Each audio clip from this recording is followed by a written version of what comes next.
Hola, ¿qué tal, queridos y estimados trabajadores de la Secretaría de Salud? Es un placer para mí estar hoy con ustedes compartiendo esta parte de información que ya todos conocemos, pero que tenemos que refrendar constantemente. Recordar que todos los hospitales que están en el estatus de acreditado y o certificado, estamos obligados a tener nuestras bases de documentación al 100% conforme a norma. Hoy vamos a hablar del expediente clínico y de todas las dimensiones que necesitamos para tener el cumplimiento de la NOM 04, al cual estamos obligados todas las instituciones, tanto públicas como privadas. Mi nombre es la doctora Karina Lizola, soy la jefa de enseñanza de aquí del Hospital General de Silao y es un placer para mí compartir esta parte normativa. Soy médico egresado de la Universidad de Guadalajara, soy médico epidemiólogo egresado del Instituto de Enfermedades Tropicales de Pedro Coiri en la especialidad de epidemiología. Soy médico sanitarista egresado de la Universidad de Guadalajara con maestría y doctorante.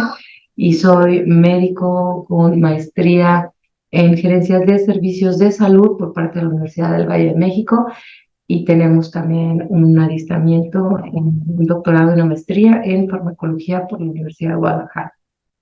Pues sin más preámbulos, vamos a empezar con esta fase de información. ¿Qué es el expediente clínico? Es la documental más importante que podemos generar y lo primero que tenemos que dejar como muy claro es que es de nuestra defensa. Yo siempre me gusta aclarar bastante esta parte porque el expediente clínico es tu defensa, no es un papel a llenar, es lo que te puede defender de una situación en circunstancias legales cuando vamos a tener una aclaración que tengamos que enfrentarnos a alguna autoridad para que tú demuestres que todo lo que se hizo con un paciente está dentro del proceso normativo. ¿Qué es lo que nos abarca la fase del expediente clínico o cómo es la dimensión del proceso del expediente clínico? Un expediente clínico se integra, tiene un uso, un manejo, un archivo, una conservación. La propiedad, cuando es de institución pública, le pertenece a la Secretaría de Salud y o al ISSSTE y o al IMSS o a los nosocomios privados.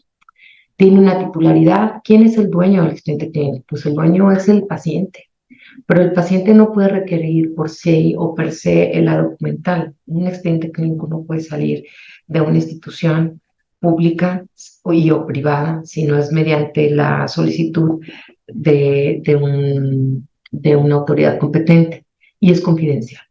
El expediente clínico no puede divulgar ninguno de los datos que tenemos en registro si no es por medio pues, de una autoridad y o por el propio uso que le pueda dar la institución en la cual se generó esta documental.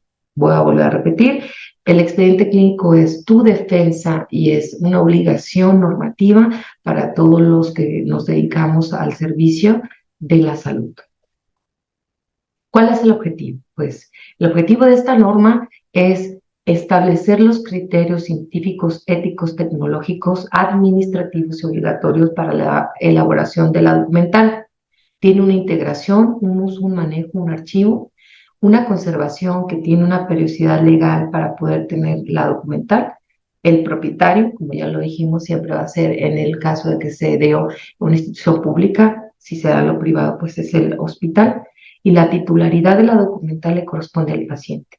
La confidencialidad del mismo es total y los derechos para poder sacar la información solamente pueden ser emitidos a través de una autoridad competente. El campo de aplicación, público, social y privado.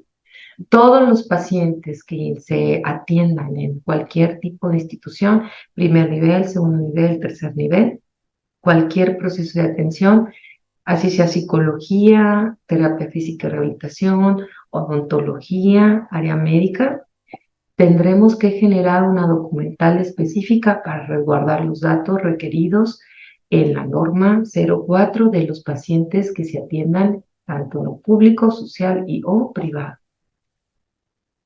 definiciones. ¿Qué es una atención médica? Es el conjunto de servicios en donde un individuo puede requerir ser atendido y puede ser uno o todos los que se puedan ofertar en un sistema de salud, dependiendo la oferta que tengamos a disponibilidad de los usuarios. Uno de los documentos más importantes que tenemos que tener registrado dentro de nuestro expediente es la carta de consentimiento informado. La carta de consentimiento informado son de varios tipos. La primera es donde yo te informo a ti, paciente, qué procedimiento específico te voy a realizar y tú me firmas de que aceptas esta documental. Cuando el paciente es menor, lo firma el padre o tutor. Cuando el paciente no puede por sí o por sus patologías firmar la autorización del consentimiento, lo hace el familiar que esté a cargo de ese paciente, que puede ser esposo, esposa, hijo, hija, hermano, etcétera. Pero tiene que estar firmado por algún paciente o por el familiar. Y es muy importante que el consentimiento informado no solo lleve la rúbrica de nuestro paciente, eso es un grave error legal que cometemos muy constantemente. El consentimiento informado debe llevar todos los datos completos, la rúbrica de consentimiento, ya sea el paciente o el familiar, y tiene que llevar la especificidad de qué le informé a mi paciente que le voy a hacer. Recordar que si lo voy a transfundir puede ser otro formato, el consentimiento preanestésico es otro formato, el consentimiento informado del procedimiento clínico y o quirúrgico es otro formato, el consentimiento de tratamiento del proceso dental es otro formato, y cada actividad o acción que requiera nuestra atención deberá llevar al formato específico con todos los datos ya completos y con la rúbrica. ¿Quién da la información del procedimiento? El médico tratante. ¿Quién puede llenar este documental? La puede llenar un preinterno, un interno, un residente, el médico tratante, pero la información como tal del procedimiento específico a realizar es responsabilidad del médico tratante. El establecimiento o atención médica es cualquier unidad fija, móvil, que tengamos a disponibilidad, donde nosotros vamos a tener a bien atender o tratar a nuestros pacientes. Entonces, ¿qué es lo que va a requerir como información específica el expediente clínico? ¿Qué información integra el procedimiento del expediente clínico? Integra varias partes. La primera parte del expediente clínico son los datos imprescindibles que no pueden fallar en la documental, que es el nombre del paciente, el domicilio del paciente, la institución donde está siendo atendido el paciente, el nivel de atención donde está siendo atendido el paciente, el sexo, la edad, la fecha de nacimiento y la CURP. Son datos esenciales para nosotros en la ficha de identificación para que nosotros identifiquemos que ese paciente, si tiene un homónimo, no nos vamos a equivocar. Podemos tener en un hospital, en el mismo periodo de espacio, tiempo y lugar, dos pacientes con el mismo nombre y la identificación específica va a ser a través de la CURP y la fecha de nacimiento, ¿de acuerdo? Tenemos también que nosotros vamos a integrar en la primera etapa de la documental todos los datos de nuestro paciente en lo que él nos aporta en el proceso de información en los siguientes apartados de las documentales. ¿Qué es una hospitalización? La hospitalización es el servicio de internamiento donde mi paciente va a recibir una atención. Y yo puedo tener que generar esta documental de la historia clínica, ya sea porque atendí a mi paciente dentro del proceso hospitalario y o porque lo recibí en la consulta externa a través de una cita. ¿Qué es una interconsulta? Es un procedimiento donde yo solicito a otras especialidades o a otro servicio la atención integral para mi paciente. Entonces, ¿cómo vamos a empezar a hacer nuestro complemento? Uno, por el expediente clínico, que tiene la identificación de nuestro paciente, la historia clínica de nuestro paciente, que va a contener los antecedentes heredofamiliares, los antecedentes personales patológicos una exploración física completa, integrada, además con una identificación de todos los estudios y gabinetes registrados y un pronóstico en relación a lo que yo integré en el sistema de información que ya tengo a partir de mi interrogatorio de mi paciente. Vamos a tener también que poner ahí si hicimos una interconsulta o no, además del formato preciso para la interconsulta. Y vamos a tener que tomar notas de todo lo que nuestro paciente nos documente, en lo que nos entregue, que sea externo a nuestro hospital. Si nuestro paciente ya se hizo análisis paraclínicos o trae estudios de imagen fuera del hospital, nosotros vamos a recibir esa documental, también la vamos a registrar y vamos a generar las propias. Si hay dudas de que nosotros esos resultados los pongamos a duda, pues yo voy a tomar otra vez esos nuevos estudios para confirmar o descartar los procesos que mi paciente me está otorgando a partir de las documentales que nos presente. ¿Qué es un paciente? Todo aquel usuario o beneficiario que requiera atención dentro de mi institución donde yo trabajo.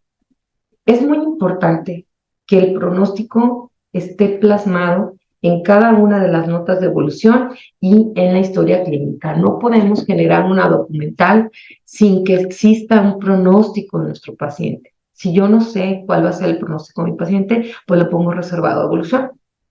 Si yo ya tengo claro que mi paciente tiene una enfermedad terminal o tiene algún daño a órgano o a órganos múltiples por lesión o por otras circunstancias, yo lo pongo.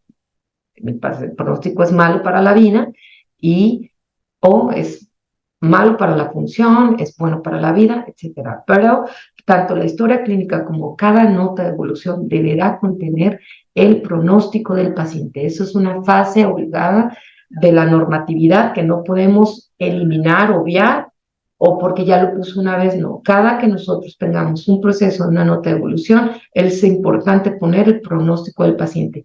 ¿Quién da el pronóstico del paciente? El médico tratante.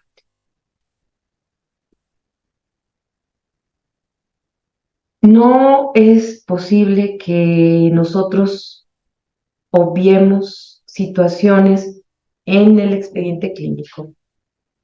De las cosas más importantes que nos exige esta normatividad, uno es tener las documentales completas.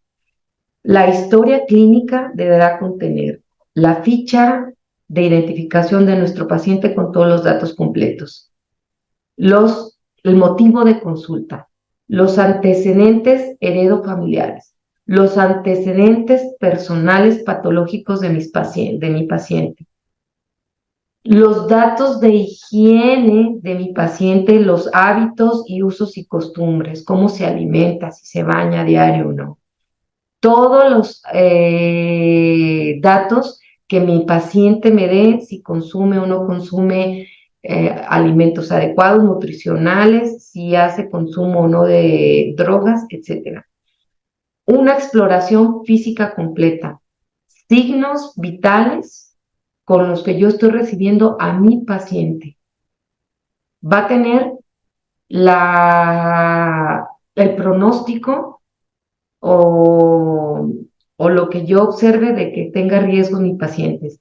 Todos los datos clínicos y paraclínicos que yo pueda observar de mi paciente, diagnósticos completos o probables, y si ya tengo o no resultados de los estudios de gabinete. Eso es lo que integra el proceso de la documental. Si yo voy a solicitar interconsulta a uno o a varios servicios y por lo tanto las generales de mi paciente, ninguno de los documentales puede tener abreviaturas, ni tampoco puede contener resúmenes de datos abreviados o porque yo intuyo que se ha dado por costumbre, lo voy a poner en cosas que ni siquiera existen. Voy a dar un ejemplo. BH. Pues BH todos sabemos que es una biometría hemática. pero tú no puedes obviar ni nada, porque quien revisa las documentales no pertenecen, por lo general, al área médica. QS, no puedes hacer eso. TP, TPT, ¿no? Aunque el laboratorio te lo reporte en ese sentido, todos tenemos la obligación de poner los datos específicos completos sin ningún tipo de abreviatura a lo que yo estoy escribiendo en mi nota médica o en mi historia clínica. No se permiten las abreviaturas dentro de las documentales que se van a generar en el expediente clínico.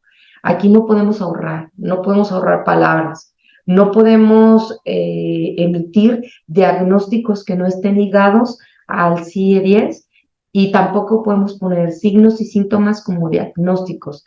Todos los diagnósticos deben de estar rubrados conforme al CIE-10 y tengo que corroborar que existan como tal para poderlos enunciar en la probabilidad diagnóstica de mi paciente. Tenemos que tener la identificación completa de mi paciente. Tampoco puedo ahorrar, si tiene 3 nombres, le voy a poner nada más María López, porque Marías López en un hospital en un mismo tiempo pueden existir 10, 3, 4, 5. Con 2 que existan ya es un problema en el proceso de seguridad del paciente. Por lo tanto, nosotros tendremos que tener, si mi paciente tiene 3 nombres, los enuncio completos y tengo que corroborar con las documentales que me presente, que es la CURP o la INE o cualquier documento oficial con el cual él se va a identificar, que pertenece a mi paciente esos datos. Vamos a poner la fecha de nacimiento, el sexo, la edad y el domicilio. Y en esta diapositiva les quiero compartir el dato porque es muy interesante este dato. Siempre pensamos que a nosotros no nos va a llegar, pero resulta ser que estos médicos estuvieron detenidos, no sé si todavía están, pero estuvieron detenidos, son unos médicos del norte, de Tamaulipas, creo, de este caso se trata de Tamaulipas. Llegó un paciente muy grave, el paciente fue ingresado a través de urgencias, el paciente fue trasladado a quirófano porque requería un proceso quirúrgico de forma inmediata, porque el paciente llevaba pues una situación de gravedad que ameritaba un proceso quirúrgico. El paciente fue operado, pero a pesar de que se hicieron todos los procesos de forma adecuada, el paciente murió. ¿Por qué están detenidos estos médicos? Están detenidos porque en ninguna parte de los documentales se hizo un registro de las atenciones del paciente. Ese expediente clínico lo único que contiene son las documentales de enfermería que están completas. Ni los de urgencias, ni el cirujano, ni el anestesista, ni tampoco los internos, preinternos, le hicieron ninguna documental al expediente clínico. En las declaraciones de todos los involucrados en la atención del paciente, todas las declaraciones dicen o se documentó que el procedimiento fue correcto. Todos los procedimientos que se instauraron para la atención del paciente fueron correctos, pero no existe ninguna documental al respecto. El resultado es que los médicos están encarcelados. ¿Por qué? Porque si bien el paciente, por la gravedad de sus lesiones y por la gravedad de sus enfermedades, su pronóstico era muy malo, no existe ninguna documental de lo que se hizo y por lo tanto estos médicos están encarcelados. Pensar que nosotros podemos obviar que porque mi paciente llegó súper grave, llegó con heridas de bala, llegó accidentado, tiene traumatismos, tiene tal y su pronóstico era muy malo para la vida, bueno, pues sí, pero documentalo. Tienes que documentarlo porque tu paciente ya estaba grave y tú no documentaste nada. O lo documentas mal. Tienes un paciente que tiene un nivel de gravedad alto o que tiene ya un diagnóstico malo para la vida, como sea terminal, y tú no lo documentas y en tu exploración física pones que todo está bien, pues no es congruente. No es congruente lo que tú estás anotando en la documental conforme a lo que mi paciente tiene y por lo tanto esa incongruencia puede generar una discrepancia. Tienen que recordar que los pacientes, aunque tú les expliques la gravedad de la situación, el paciente siempre tiene la idea de que lo vas a poder salvar, porque vienen a eso, a que tú hagas tu mayor y tu máximo esfuerzo para que él se recupere, y no siempre es compatible, aunque el paciente llegue con todo el pronóstico a favor, con la más simple anestesia se puede complicar, porque el paciente tal vez nunca había sido anestesiado y no sabía que era alérgico a algo. Y tú estás haciendo todo perfectamente bien y el paciente se complica por una reacción adversa a un medicamento o a un proceso anestésico.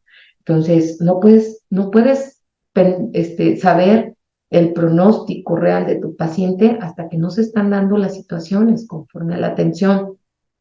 Por lo tanto, no documentar los datos no te va a ayudar. Hacer resúmenes o hacer abreviaturas de los datos que tienes que poner completos no te va a ayudar. En un proceso legal, ya nada más por llevar abreviaturas, chachaduras, enmendaduras, esa documental no tiene valor.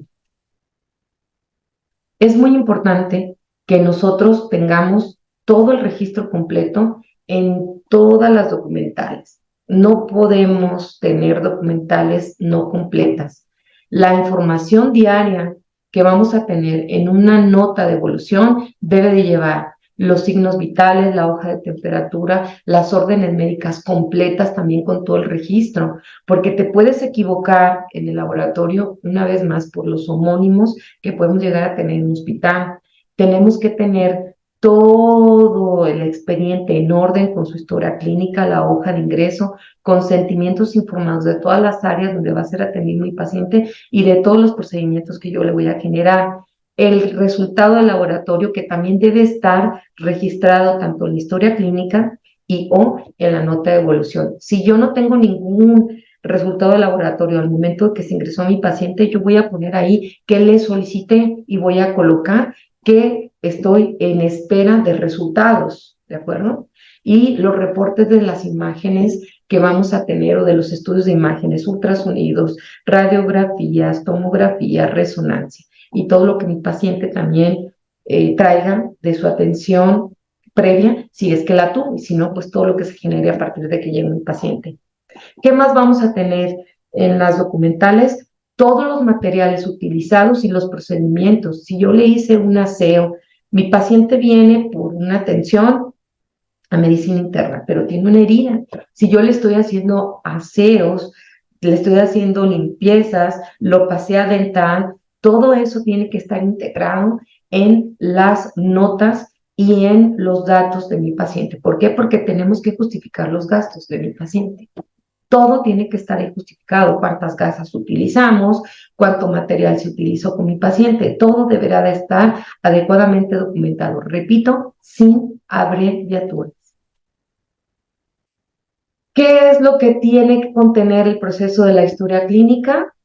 El número de identificación de la historia, si es que tiene, o el folio o el registro del número del expediente de mi paciente. Dependiendo de cada institución, debemos de poner todos los datos completos. Vamos a tener la fecha en la cual se hizo esa documental.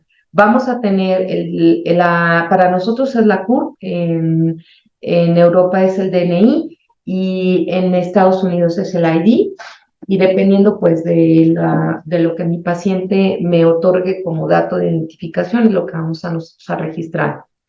Los apellidos, los nombres completos, a qué se dedica mi paciente, la fecha de nacimiento, el estado civil, la nacionalidad, dónde vive, dónde ha estado previo, y todos los datos que él me proporcione para poder hacer la identificación específica de quién es esa persona.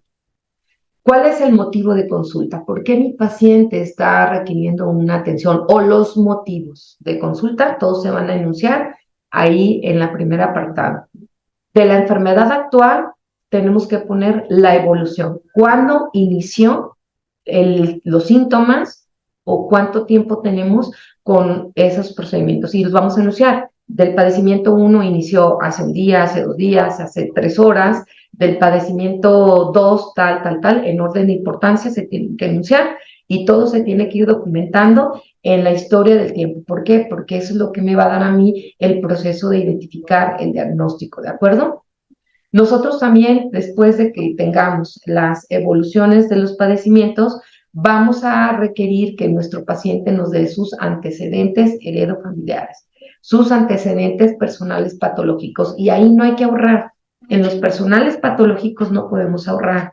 Es nuestra oportunidad de saber qué ha hecho mi paciente en el periodo de vida. Si el paciente tiene un adecuado aseo dental, si mi paciente tiene adecuados hábitos de higiene generales, cada cuánto se baña, qué tipo de alimentación tiene mi paciente, si mi paciente se ejercita o no se ejercita, si mi paciente tiene riesgos de otra naturaleza para padecer otras enfermedades o se potencializar las que ya tiene. Todo eso es muy importante. Si consume alcohol, si fuma, si mi paciente tiene otros hábitos de riesgo como el uso de drogas naturales o sintéticas o todas, todo eso se tiene que documentar o tiene, pues, no sé, hábitos inadecuados sexuales, todo eso hay que tratar de documentar en mi paciente. Cuando es una paciente femenina, es muy importante la indagación de los factores de riesgo, como si ha estado embarazada, si está embarazada en el momento de la solicitud de la consulta. Eso es muy importante, porque también eso potencializa procesos de riesgo. Entonces es muy importante preguntar cuándo fue o si no sabes si está embarazada, tenemos que saber la fecha de la última menstruación, cuántas gestaciones ha tenido, si sus gestaciones terminaron bien, si fue una paciente que tiene abortos, que ha tenido partos o ha tenido partos tipo cesáreas. Todo eso se tiene que documentar. Si después de los partos o durante los embarazos tuvo algunas complicaciones, todo eso hay que documentarlo, porque es importante para poder nosotros ver qué más factores de riesgo presenta mi paciente. En la exploración física tampoco vamos a hacer ahorro. Yo a veces he observado que, sobre todo, pues nuestros internos de pregrado quieren hacer como que rapidito, ¿no? Todo rapidito y no se dan el tiempo en la exploración.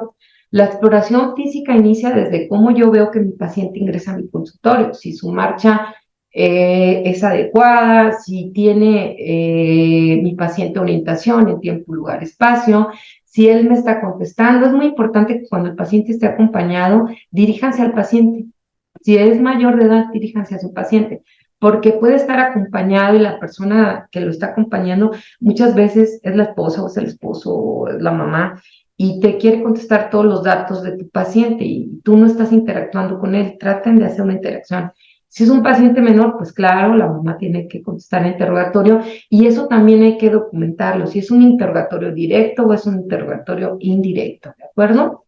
Nosotros debemos de tener también el dato de todos los signos vitales de cómo está ingresando mi paciente. Nuestro triage, nuestra consulta externa nos deberá entregar todo: temperatura, TA, si aplica, porque en los bebitos a veces no se las toman, la frecuencia cardíaca, la frecuencia respiratoria. El Glasgow es muy importante también determinarlo, la saturación de oxígeno y el índice de masa corporal, la talla, el peso y la talla, por favor.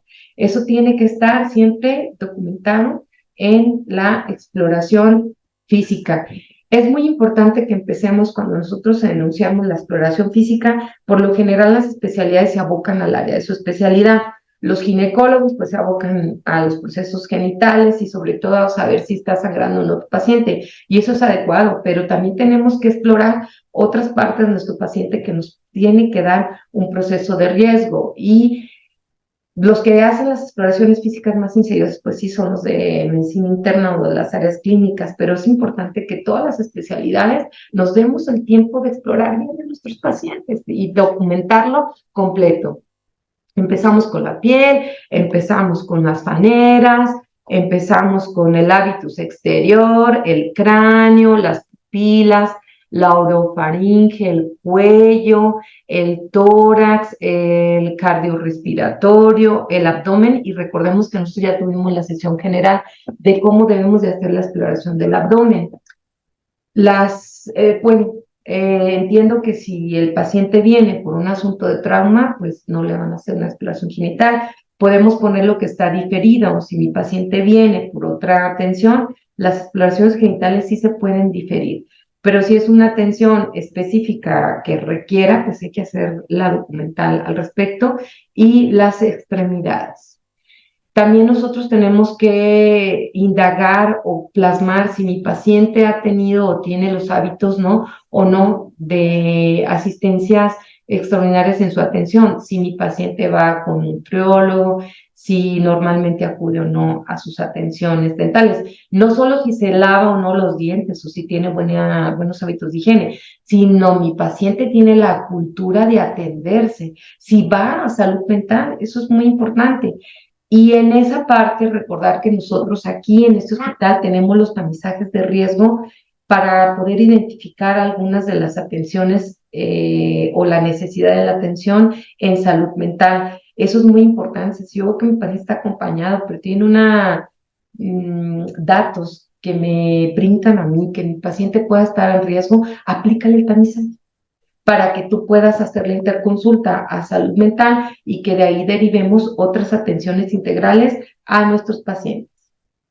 También vamos a integrar dentro de la historia clínica los resultados de gabinete. Si los tiene y si no los tiene, y es la primera vez que yo voy a atender a mi paciente, pues yo le pongo que le soliciten para complementar mis procesos de diagnóstico.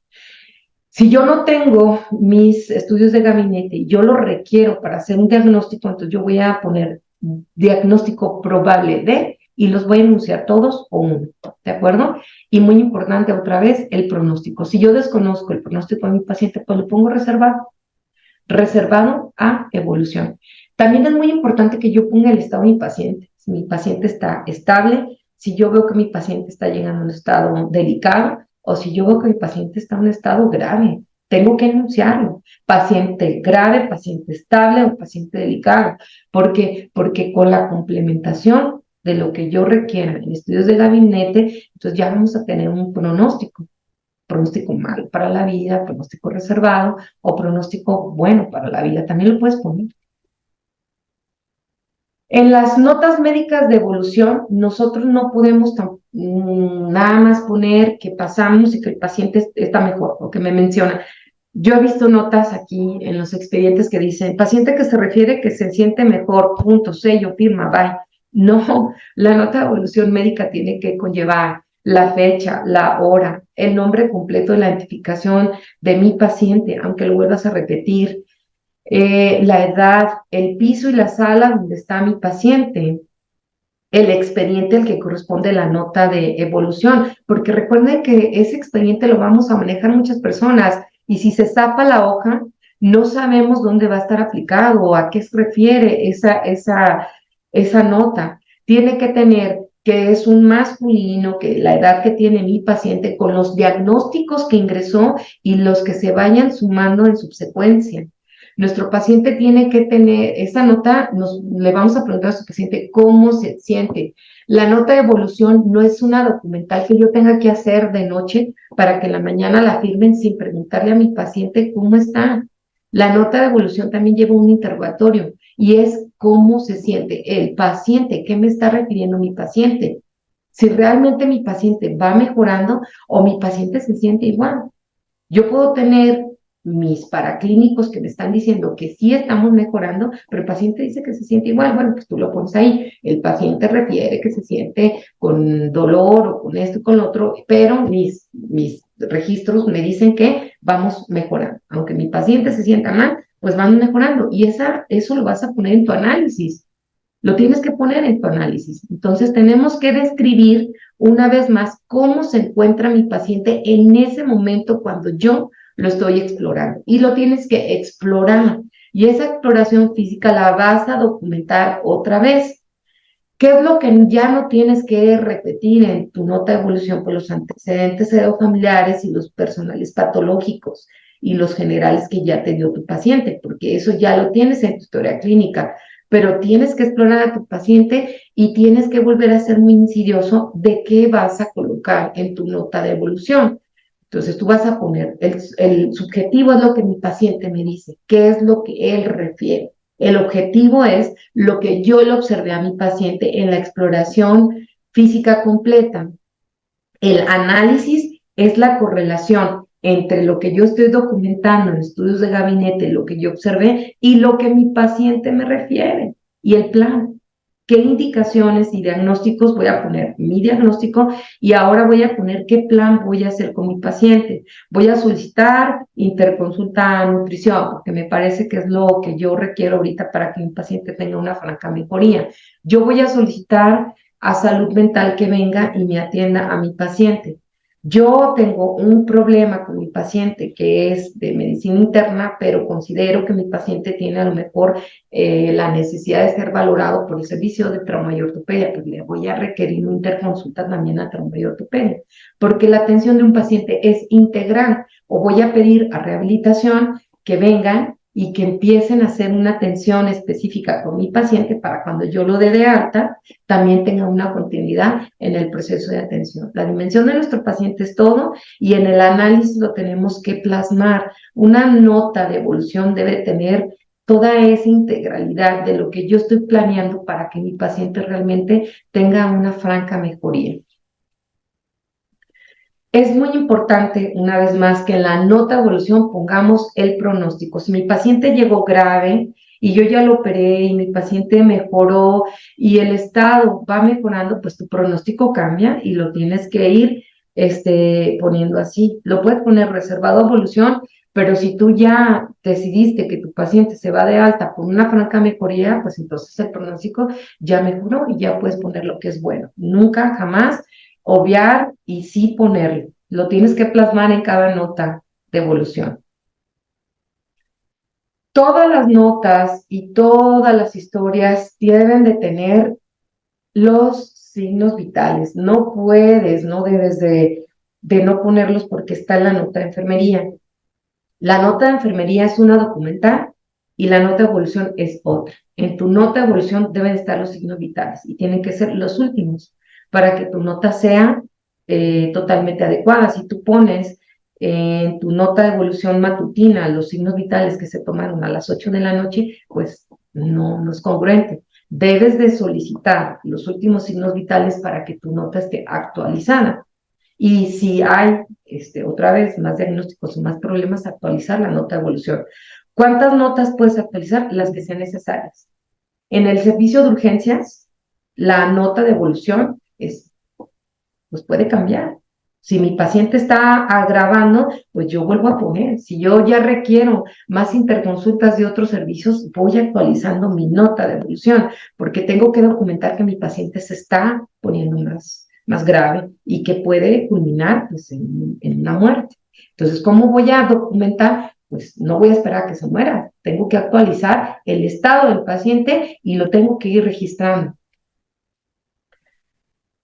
Las numerales de las notas médicas de hospitalización son un elemento indispensable de la revisión que hemos hecho nosotros en los expedientes clínicos. Tenemos que el paciente tiene varios días de estancia hospitalaria y a veces nada más tiene 2 notas. También hemos encontrado que los pacientes ya fueron operados, el paciente ya ha estado de alta y no está la nota preanestésica ni posanestésica. Y está la historia clínica, tiene algunas de evolución, pero no está la nota preoperatoria y posoperatoria. El paciente que tenga procedimientos dentro de un proceso hospitalario deberá de tener todas las notas completas de todas las atenciones que nosotros le estamos haciendo al paciente. No podemos no hacer esas documentales. Y bueno, quiero aprovechar este espacio porque de las documentales más completas que siempre yo he observado son las de enfermería. Una franca felicitación a todo el gremio porque son muy ordenadas, por lo general siempre existe la hoja de enfermería con todos los datos completos de los signos y síntomas, más sus aportaciones específicas de las observaciones que tienen con los pacientes y la gráfica de todos los signos vitales. Realmente, y este hospital tiene unas hojas de registro muy bonitas, muy completas, y quiero felicitar. Y hay que continuar y siempre hay que mejorar. Muchas felicidades a todas y a todas las áreas de enfermería. También recordar que en las notas de enfermería tenemos que plasmar cuántos medicamentos se le administraron al paciente, en qué horario se administraron y cómo se administraron.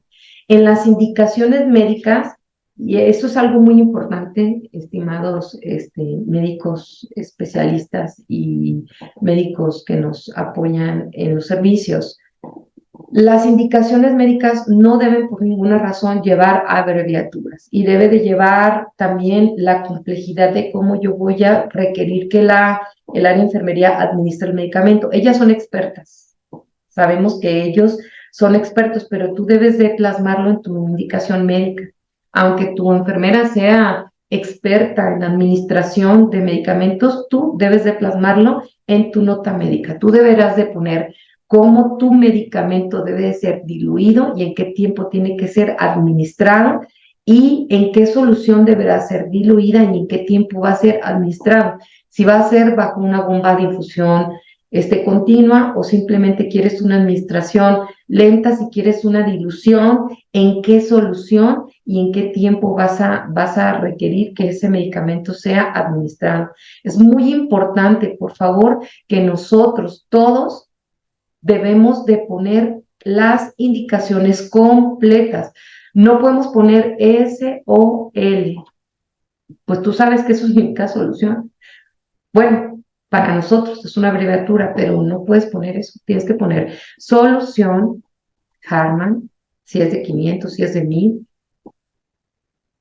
en, para IV, para tantas horas. No pones P-H, no se pone. Tienes que poner todo completo.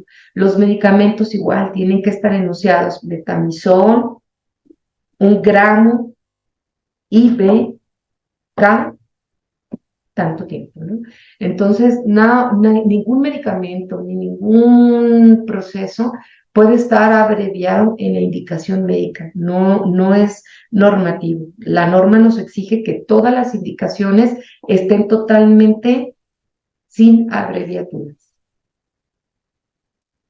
Bien, pues nosotros tenemos que ser muy insistentes. Quiero compartir que el expediente clínico es la documental que nos enlaza a todos los servicios. Por lo tanto, tenemos toda la obligación no solo de generar las documentales de la forma completa, sino si identificamos que nuestro expediente no está completo de la forma normativa, antes de que lo detectemos en una evaluación, y yo lo estoy viendo en ese momento, si no está adecuadamente acomodado, si mi expediente carece de la documental que yo ya sé que debe de llevar, o yo ya detecté que en mi turno me entregaron un dato incompleto, ese es el momento de requerirlo, no cuando el expediente está siendo evaluado, porque ya siendo evaluado es una documental que perdió la validez oficial. Es mejor en el momento en el que yo detecto que mi expediente está incompleto, yo lo enuncio y solicito que se complemente el dato faltante, por favor, porque el expediente nos corresponde a todos. Es una responsabilidad implícita de todas las áreas, donde todos metemos mano. Trabajo social mete mano, enfermería mete mano, el área médica mete mano. Entonces, por favor, y todos los servicios que se dan en un nosocomio. Entonces, es importante que si yo lo detecto que está incompleto, ese es el momento de requerir la documental. Pues de mi parte es todo. Quiero insistir que por favor no desestimen que el expediente no es un asunto administrativo. El expediente es tu defensa y no hacerlo incurre en una responsabilidad civil y que puede ser hasta un delito penal cuando tu paciente te demande, te denuncie o te requiera ante la autoridad tu único documento que te puede salvar es tu expediente. Porque si tú haces el registro completo de todo lo que sucedió desde que el paciente te requiere la atención y hasta que el paciente se da de alta, porque tú lo des de alta o a una alta voluntaria, es tu expediente clínico. Tienes que registrar todo de la manera adecuada. En un expediente no hay ahorros y no hay caminos cortos en la documental. Lleva tiempo, pero ya existen los formatos. Nosotros aquí tenemos, recordar que tenemos 3 procesos de historia clínica y que mientras tú tengas la obligación de hacer esa documental, no le dejes la responsabilidad al recurso de información. Él la puede hacer, claro, la deben de hacer, pero tú tienes que revisar que esa documental tenga lo requerido para que tenga la validez necesaria y que esa documental sea no solo para los procesos de acreditación y de certificación. Nosotros pues como parte de la estructura de gobierno les damos las gracias, porque el estatus de acreditación lo haces tú con tu trabajo. La acreditación, la certificación lo hacen todos los que están en la parte operativa y les agradecemos mucho esa parte. Pero yo los quiero invitar a que tengamos la conciencia de que esa documental es la que te va a proteger a ti como médico clínico, para que tú tengas la defensa oportuna si es que eres requerido ante una autoridad. Pues les agradezco mucho, espero que esto sea de su agrado y que sea para que sea de servicio. Y recordarles que nosotros tenemos QRs distribuidos en todo el hospital y en esos QRs están las normas nacionales, incluyendo esta, la 04, de que es de cumplimiento y de observación obligada. Muchísimas gracias y que estén bien todos.